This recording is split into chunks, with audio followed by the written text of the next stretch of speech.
आपल्याला सांगू इच्छितो, आपण ज्याप्रमाणे ज्या मातृभूमीवर ज्या मातीवर भारताच्या भूभागावर, आता मला मी विचारलं सियाचीन म्हणले का, त्या कारगिलला गेलो तर त्या ठिकाणी आता आपल्याला एवढी थंडी वाजती त्या परिसरात. कारगिल म्हणजे काश्मीरच्या तिकडचा भाग आहे. काश्मीर पुढे राहील, जम्मू काश्मीर पुढे राहील, खाली त्याच्या हो खाली तिथपर्यंत गेलो होतो आम्ही, पण कारगिलला गेलो नाही. कारगिल असा अत्यंत अत्यंत म्हणजे आपण कल्पना करू शकत नाही. ते बिचारे त्या ठिकाणी रात्र रात्र दिवस दिवस 24 तास त्या ठिकाणी मायनस टेम्परेचर खाली आणि युद्ध होतं. मी सांगते वेळेस थोडा बाजूला गेलो की 1962 भारत चीन युद्ध होतं. 1962-1999 त्या युद्धामध्ये आपले नारायण ढेकाळे आणि निलेश नागनाथ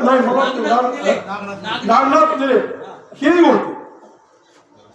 भारताने युद्ध जिंकलं त्यावेळेस नागापूरनं या दोघांना अप्रतिम अशी मिरवणूक काढली बैलगाडीमध्ये. आणि त्या मिरवणुकीत आम्ही म्हणजे आनंदानं म्हणजे बागडून नाचणारे होतो, भारत माता की जय, असं हे आपल्या नागापूरची परंपरा आहे. ही आपल्याला सांगू इच्छितो अर्जुनराव की अशा प्रकारे फार मोठं त्यांच्या मिरवणुकीमध्ये सर्व म्हणजे घरात माणूस राहिलेला नव्हता, सर्व आपले आणि ते वातावरण होतं. रेडिओ न्यूज असतील, आताच या मीडियामुळे आपलं खूप आपण हे झालेलो आहोत. ठीक आहे, अशा प्रकारचं आपल्यालाही आपल्या जीवनात प्रेरणा मिळेल. फक्त सांगते वेळेस आपण जी काय देशसेवेची जे व्रत घेतलेलं आहे, आपण हे व्रत ज्या पद्धतीनं देश सेवेचं देशाच्या मातृभूमीविषयी ज्या ठिकाणी लढत असताना असेल, ट्रेनिंग असताना असेल किंवा ती ड्युटी करत असताना असेल, आपल्याला एकच नम्र विनंती, नागापूरच्या मातीशी आपण आपली नाळ जोडलेली राहू द्यावी आणि नागापूरच्या मातीचं जेवढं काही आपल्याला कौतुकानं किंवा आपल्या कर्तव्याने करता येईल तेवढं करावं.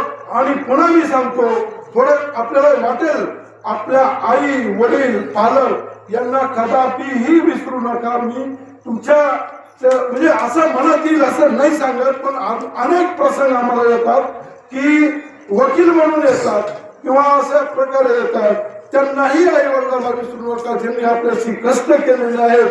आणि अशा प्रकारचं त्यांनाही एक आशा असते जीवनाची, आपला मुलगा असा झालेला आहे, तुम्हाला अशी बुद्धी येणार नाही, नागनाथ महाराज किंवा असेल किंवा डॉक्टर बाबासाहेब आंबेडकरांच्या विचारानं अशा प्रकारचं येणार नाही अशी मला खात्री आहे. पण त्यांचे जी काही असतील भावना असतील त्या आपण फलश्रुती तुम्हाला ज्याप्रमाणे मातृभाषा तुम्ही इतका उद्योगी होता रणभूमीवर गेल्यानंतर, ट्रेनिंगच्या मातीवर गेल्यानंतर, तशीच भावना आपल्या हिची ठेवावी राहील याच्यासाठी माझा तुम्हाला आशीर्वाद असेल किंवा माझी एक तुम्हाला सूचना असेल, विनंती असेल. खरं म्हणजे यशपालजी आपण खूप मोठं असं कौतुकाचं आज काम केलेलं आहे. यापुढे